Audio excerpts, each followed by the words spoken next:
किंगसन road की एक इमारत के अंदर ड्राइंग रूम की तर्ज पर सजे कमरे में एक दराज कामत और कवियुल जुसा सफेद फार्म बेताबी से टहल रहा था। उसकी उम्र 40-50 वर्ष के दरमियान थी और जबड़ों की हड्डियां यूं उभरी हुई थीं जैसे अभी जल्द फाड़कर बाहर आ जाएंगी।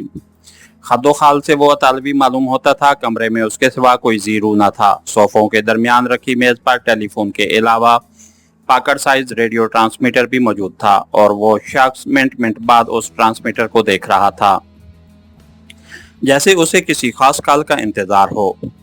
दफ्तन उसने रुक कर मेज पर रखी शराब की बोतल उठाई और मुंह से लगा ली। मुसलसल 3-4 घूंट लेकर उसने बोतल मेज पर रख दी। फिर दीवार गिर कलाक की तरफ निगाहें उठाई ही थीं कि अचानक कमरे में सीटी की मखसूस आवाज गूंजने लगी।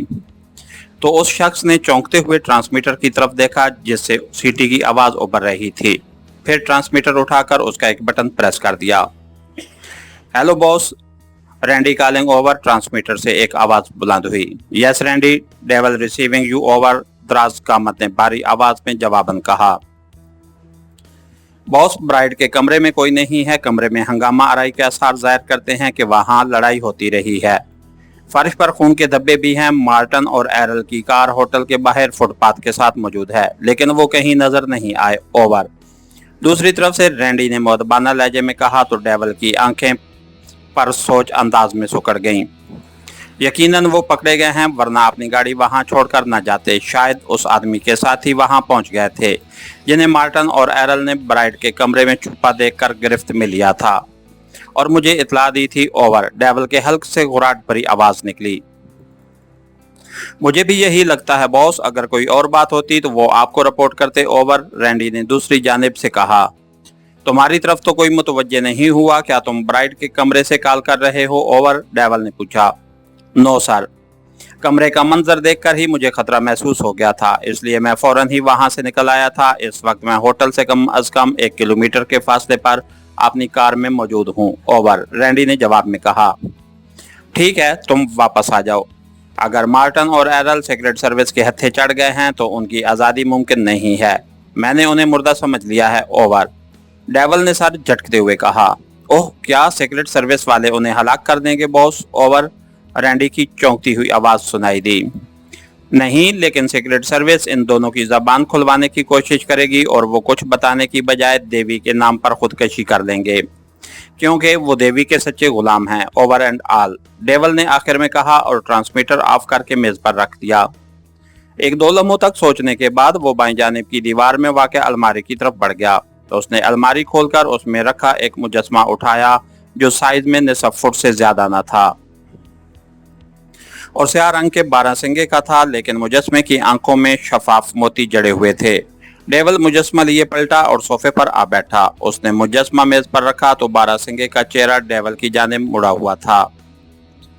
डेविल ने मुजस्मे के बाएं सींग को पकड़कर झुकाया तो मुजस्मे की दाहिनी आंख रोशन हो गई। यकीनन वो मोती नन्हा सा बल्ब था जो मुजस्मे की आंख में नसब था और उसे सुर्ख रोशनी निकल रही थी। डेविल ने मुजस्मे के दूसरे सींग को पकड़कर घुमाना शुरू कर दिया। तीसरा चक्कर मुकम्मल होते ही मुजस्मे की दाहिनी आंख से ग्रीन लाइट निकलने लगी। Hello chief, devil calling over. Devil सींग से हाथ हटाकर बोलने लगा। Yes devil, focus receiving you over. चंद लम्हों बाद मुजस्मे के मुंह से एक सरसराती हुई इंसानी आवाज निकली। चीफ, ब्राइड के बाद हमारे 2 और मेंबर जाया हो गए हैं। ओवर। डेविल ने इंतहाई मुअद्दबाना लहजे में कहा। क्या बक रहे हो डेविल? क्या मैंने तुम्हें वहां मेंबर जाया करने के लिए भेजा है? ओवर। जवाब में फॉक्स की चीखती हुई आवाज उभरी। नन नहीं चीफ, हो सकता है वो सीक्रेट सर्विस की कैद में हो। ओवर। डेविल ने बुखलाकर कहा।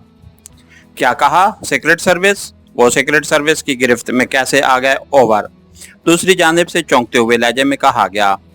मैंने उन्हें ब्राइड के कमरे से ऐसे शवाहिद मिटाने के लिए भेजा था जिससे ब्राइड की असलियत का पता चलाया जा सकता था, खास तौर पर ब्राइड का ट्रांसमीटर, क्योंकि मैंने उसे हुक्म दिया कि मिशन पर जाते वक्त वो ट्रांसमीटर साथ न ले जाए। ओवर। डेविल ने जवाब में कहा और तफसील से रिपोर्ट देने लगा।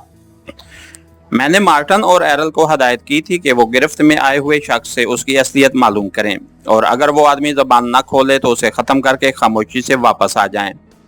लेकिन मार्टन और एरल वापस न आए तो मैंने 1 घंटा के इंतजार के बाद उन्हें ट्रांसमीटर पर कॉल करने की कोशिश की मगर राब्ता कायम न हुआ और दोनों में से किसी ने कॉल रिसीव न की तो मुझे फिक्र हुई और मैंने रैंडी को इंटरनेशनल होटल जाने और इन दोनों के बारे में मालूम करने के लिए भेजा।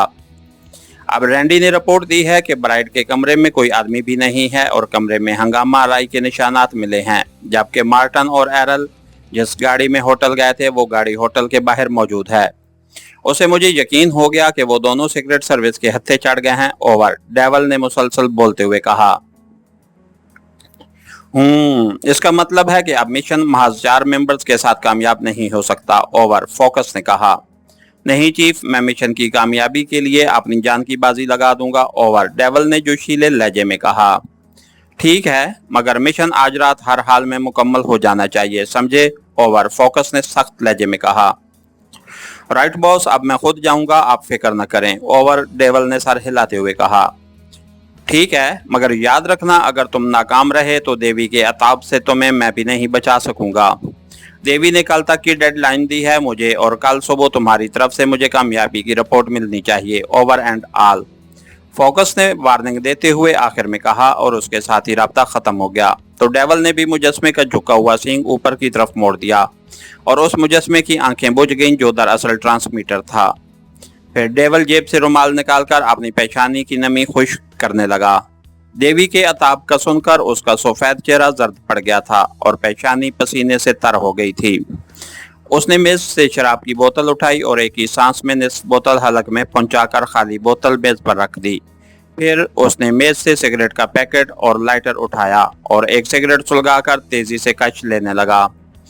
चंद लम्हों बाद वो उठा और मुजस्मा नुमा ट्रांसमीटर उठाकर वापस अलमारी में रखने के बाद मुस्तरबाना अंदाज में टहलते हुए सोचने लगा। तकरीबन 10 मिनट बाद दरवाजे पर दस्तक हुई। कम इन, डेवल ने रुककर दरवाजे की तरफ देखते हुए कहा। तो दरवाजा खुला और एक जवानुल उमर मकामी शख्स कमरे में दाखिल हुआ। उसके चेहरे पर फ्रेंच कट दाढ़ी मूंछें थीं। उस आदमी ने डेवल को सलाम किया और दरवाजा बंद कर दिया। तुम्हारा ताकुब तो नहीं किया गया रैंडी? डेवल ने सर को जुम्बश देते हुए सख्त लहजे में पूछा। नहीं बॉस, मैंने इस बात का पूरा ख्याल रखा था। पूरे 5 मिनट तक मुख्तलिफ सड़कों और गलियों में घूमने के बाद जब मुझे यकीन हो गया कि कोई मेरे ताकुब में नहीं तो फिर मैं इस तरफ आया। उस शख्स ने एक्रेमियन लबो लहजे में कहा। गुड, हमें आज रात खुद मिशन पर रवाना होना है और हर हाल में कामयाब होना है, वरना हम देवी के अताब से नहीं बच सकेंगे। उसके लिए मेरे जहन में एक अछूती तरकीब है। एटॉमिक रिसर्च सेंटर पर गुज़िश्ता रात के वाक़या के बाद यकीनन सिक्योरिटी में मज़ीद इजाफा कर दिया गया होगा। चुनांचे हम किसी भी खुफिया जरिए से या पोशीदा तौर पर रिसर्च सेंटर में दाखिल नहीं हो सकते और हमें डायरेक्ट और बाज़ाब्ता तरीके से अंदर पहुंचना होगा, डेवल ने मुसलसल बोलते हुए कहा और सोफे पर बैठकर रैंडी को अपना प्लान बताने लगा। इसके साथ ही हमारी आज के एपिसोड का इख्तिताम हुआ। कहानीगर चैनल को लाइक कीजिए, सब्सक्राइब कीजिए और बेल आइकन को प्रेस कर दीजिए ताकि हर आने वाली नई वीडियो आप तक बर वक्त पहुँच सके। शुक्रिया।